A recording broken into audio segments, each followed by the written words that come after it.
जय मित्रा दोस्तों, आज हम बात करेंगे आपको क्या क्या पढ़ना है, समझे, और किस चैप्टर से कितना पूछता है वो भी बात करेंगे हम इस, ताकि आपको पता चल पाए कि किस चैप्टर में हम कितना टाइम दें। सोने हुआ कि 5 बार जो है पूरा आपको प्रैक्टिकल बना लिए, अब पता चला कि पूछता ही नहीं है उसमें से। तो अभी आप सिर्फ और सिर्फ एग्जाम के पॉइंट ऑफ व्यू से पढ़िए कि एग्जाम में हमको 95 प्लस लाना है, उसके पॉइंट ऑफ व्यू से पढ़िए जो पढ़ना है, समझे। आप 1 साल पढ़ लिए एजुकेशन के हिसाब से, लेकिन अब आप पढ़िए सिर्फ और सिर्फ एग्जाम से रिलेटेड। जो एग्जाम में पूछेगा उतना ही पढ़िए, क्योंकि आपको अकाउंट ही नहीं, आपको बीएसटी, इकोनॉमिक्स, ईपीएस और हिंदी इंग्लिश सब कुछ रहता है, तो हर एक पे ध्यान देना पड़ता है। तो उतना ही पढ़िए जितना आपको इंपॉर्टेंट है, 1 महीना बात है, समझ गए। आज हम यही बात करेंगे किस चैप्टर से कितना पूछता है। पिछले साल का भी क्वेश्चन है 2022 का, उससे भी एनालिसिस करके हम आपको बताएंगे कि किस चैप्टर से आपको कितना पूछा था, ताकि आप उतना ही टाइम दे उस चैप्टर में, समझे। देखिए ऑब्जेक्टिव की बात करते हैं, तो ऑब्जेक्टिव में क्या होता है आपको कि ज्यादा लफड़ा नहीं। ऑब्जेक्टिव में 100 क्वेश्चन पूछता है, इसमें से 50 का जवाब देना पड़ता है, और हर एक का जो है ना, आपको जिस चैप्टर का बात करें 17-18 चैप्टर है आपको, तो उसमें से हर एक चैप्टर में जो लाइट वेटेज जो है सेम रहता है। इसका मतलब क्या हुआ कि हर एक चैप्टर से 4-5 जो है प्रश्न पूछते रहता है, वेटेज सेम रहता है, 4 हो गया, 5 हो गया, 6, मतलब ऑब्जेक्टिव में नहीं चेंज होते रहता है। चेंज कैसे किस में होते रहता है? 2 मार्क्स में और 5 मार्क्स में, कि 2 मार्क्स और 5 मार्क्स जो है किस चैप्टर से ज्यादा पूछता है, ये बात मायने रखता है। आप ऑब्जेक्टिव के लिए तो हर एक चैप्टर पढ़ना पड़ेगा, नहीं समझे बात। ऑब्जेक्टिव क्या रहता है, हर एक चैप्टर से पूछता है, लेकिन आपको 2 मार्क्स और 5 मार्क्स जो है सिर्फ और सिर्फ कुछ ही चैप्टर से पूछता है आपको, जिसमें आपको टाइम देना पड़ेगा, समझे। ज्यादा नहीं, देखिए प्रैक्टिकल भी बहुत कम पूछता है, तो क्या करना है क्या नहीं इस वीडियो में बात करेंगे हम। ऑब्जेक्टिव के लिए आप पूरा पढ़ लीजिए, मॉडल पेपर हो या बुक हो, पूरा चैप्टर पढ़ लीजिए, लेकिन सब्जेक्टिव के लिए हम बात करेंगे इसमें। देखिए 2 मार्क्स में देखते हैं आपको पिछले साल में कितना, किस चैप्टर से कितना पूछा था क्वेश्चन, वो देखते हैं। 2 मार्क्स वाला में एनपीओ से पूछा था 2 क्वेश्चन पिछले साल, पार्टनरशिप से भी पूछा था 2 क्वेश्चन, गुडविल से भी पूछा था 2 क्वेश्चन, एक में प्रैक्टिकल रहता है, जिसमें प्रैक्टिकल भी पूछा था, इसमें से रिकंस्टिट्यूशन और पार्टनरशिप से पूछा था 3 क्वेश्चन। देखिए पिछले साल आप ये समझिए किस चैप्टर से कितना पूछता है वो समझिए पहले, तब उतना ही टाइम दीजिएगा उसमें। एडमिशन ऑफ पार्टनर से 1 क्वेश्चन पूछा गया था प्रैक्टिकल, रिटायरमेंट ऑफ पार्टनर से 1 क्वेश्चन, डेथ ऑफ पार्टनर से 1 question, dissolution of partnership firm से 2 क्वेश्चन पूछा गया था।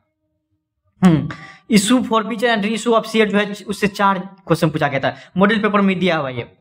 Issue forfeiture and reissue of share से 4 क्वेश्चन पूछा गया था, 8 मार्क्स का, समझिए 8 मार्क्स का पूछा गया था। फिर देखिए आपको इशू ऑफ डिबेंचर चैप्टर से 2 प्रश्न पूछा गया था, 4 नंबर का। रिडम्पशन ऑफ डिबेंचर से 1 प्रश्न पूछा गया था। Financial statement of A company से 1 पूछा गया था। देखिए फाइनेंशियल एनालिसिस से पूछते रहता है, नहीं भी पूछते रहता है। इस चैप्टर को जो है आप देखिए 2 मार्क्स के लिए तो पढ़ लीजिए, कम से कम जो मेन है सिर्फ वही पढ़िए। फाइनेंशियल एनालिसिस का जो मेन है आपको वही पढ़िए, और ऑब्जेक्टिव थोड़ा याद करिए, थोड़ा ही तो है ऑब्जेक्टिव है उसमें, समझे बात, बहुत कम है ऑब्जेक्टिव फाइनेंशियल एनालिसिस, उतना ही पढ़िए आप। और टूल्स ऑफ फाइनेंशियल एनालिसिस से 1 पूछता है, समझे। और उसके बाद अकाउंटिंग रेशियो और कैश फ्लो रेशियो, ये तो चाट जाइए एकदम पूरा, इसमें से बहुत पूछते रहता है, 5 मार्क्स हो या 2 मार्क्स हो, बहुत पूछते रहता है। शुरू का कुछ चैप्टर है और लास्ट का कुछ चैप्टर है, जिसमें से प्रैक्टिकल हो या फिर आपको थ्योरी हो, बहुत पूछते रहता है। ये तो चैप्टर जो है ना बहुत इंपॉर्टेंट है। 5 मार्क्स में भी दिखाते हैं आपको पिछले साल कितना किससे कितना पूछा गया था, वो देखिए आपको। कैश इशू ऑफ शेयर से 1 क्वेश्चन पूछा गया था, और कैश फ्लो स्टेटमेंट से 2 क्वेश्चन, समझ लीजिए 10 मार्क्स का पूछा गया था इसमें से, एक प्रैक्टिकल जिसमें देख लीजिए कैश फ्लो स्टेटमेंट से। फिर कंपनी से पूछा गया था आपको 1, जिसमें से कंपनी में अंतर बोलता है बताने के लिए। डिसोल्यूशन ऑफ पार्टनरशिप फर्म से 1 पूछा गया था। एनालिसिस ऑफ फाइनेंशियल स्टेटमेंट से 1 क्वेश्चन पूछा गया था। अभी हम कुछ और बताने वाले हैं जो कि आपका पूरा जो कंफ्यूजन है सब दूर कर देगा। अभी जो हम इसके बाद बताएंगे वो अकाउंटिंग रेशियो से 1 और रिटायरमेंट ऑफ ए पार्टनर से 1। अभी हम क्या बताने वाले हैं आपको कि देखिए लास्ट का 2 चैप्टर प्रैक्टिकल के लिए भी बता रहे हैं कि प्रैक्टिकल मान लीजिए बहुत क्वेश्चन रहता है, एक चैप्टर 100 तो नहीं, 40, 50, 30, 20 ऐसे क्वेश्चन रहता है। सब तो नहीं बनाइएगा, हो सकेगा तो मॉडल पेपर से सब बना सकते तो बना लीजिएगा मॉडल पेपर का। उसमें से भी नहीं बना पाइएगा तो कम से कम accounting ratio, cash flow statement, और इधर जो आपको एडमिशन और एनपीओ, इतना तो आप जो है ना कम से कम जो रट जाइए। 4 चैप्टर का हम बोल रहे हैं प्रैक्टिकल के लिए आपको 4 चैप्टर, क्योंकि देखिए 8 प्रश्न में से सिर्फ 4 का जवाब देना पड़ता है, समझे। तो इसमें से ही क्वेश्चन आते रहता है आपको ज्यादा, इसमें से भी 4 चैप्टर में से। वैसे ऐसा बात नहीं है कि दूसरा चैप्टर में से नहीं आता है, लेकिन सबसे ज्यादा वेटेज का बात करें इस 4 चैप्टर में से आएगा, समझे। और आपको 8 में से सिर्फ 4 का जवाब देना पड़ता है, तो आप थ्योरी भी, ये प्रैक्टिकल के लिए बताए हम, थ्योरी तो आपको हर एक चैप्टर से याद करना पड़ेगा, समझा। थ्योरी के लिए हर एक चैप्टर से याद करना पड़ेगा, लेकिन प्रैक्टिकल का बात आता है तो ये 4 चैप्टर तो 100% आप कवर अप कर लीजिए, 100% या 100 आप 100 क्या हम बोल रहे हैं 110% आप कवर अप कर लीजिए प्रैक्टिकल के लिए। और 5 मार्क्स के लिए बोल रहे हैं, 2 मार्क्स के लिए तो हर एक चैप्टर से पूछता है। और थ्योरी का बात है तो थ्योरी तो याद ही करना पड़ेगा आपको।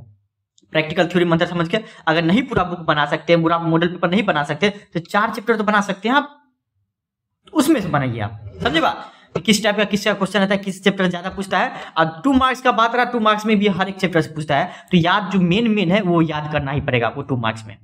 5 मार्क्स का आपको बता ही दिए, इसमें से भी 30 रहता है, 30 में से 15 का जवाब देना पड़ता है। सोच लीजिए बहुत आसान रहता है, 30 में से 15 बहुत आसान हो गया। तो आप अपने आप पे कॉन्फिडेंस होके उसके बाद पढ़िए। गुडविल सबसे प्रैक्टिकल पूछते रहता है, रिकंस्टिट्यूशन से आपसे मतलब कि सेक्रीफाइसिंग रेशियो निकालना, गेनिंग रेशियो, ये सब जो है 2 मार्क्स में पूछते रहता है। 100% यही सब पूछते रहता है, ये तो फिक्स है। सेक्रीफाइसिंग रेशियो निकालना, गुडविल निकालना और आपको गेनिंग रेशियो निकालना, ये सब फिक्स रहता है 2 मार्क्स में। तो वो उस सब पे ध्यान दीजिए थोड़ा प्रैक्टिकल। और जो मेन प्रैक्टिकल है आपको 5 मार्क्स में ये 4 चैप्टर आप जो है कवर अप कर लीजिए, बात खत्म यहाँ से। क्योंकि आपको हिंदी, इंग्लिश, बीएसटी, इकोनॉमिक्स हर एक चैप्टर, हर एक सब्जेक्ट को देखना है आपको, हर एक सब्जेक्ट पे ध्यान दीजिए, समझे। चलिए, थैंक यू सो मच।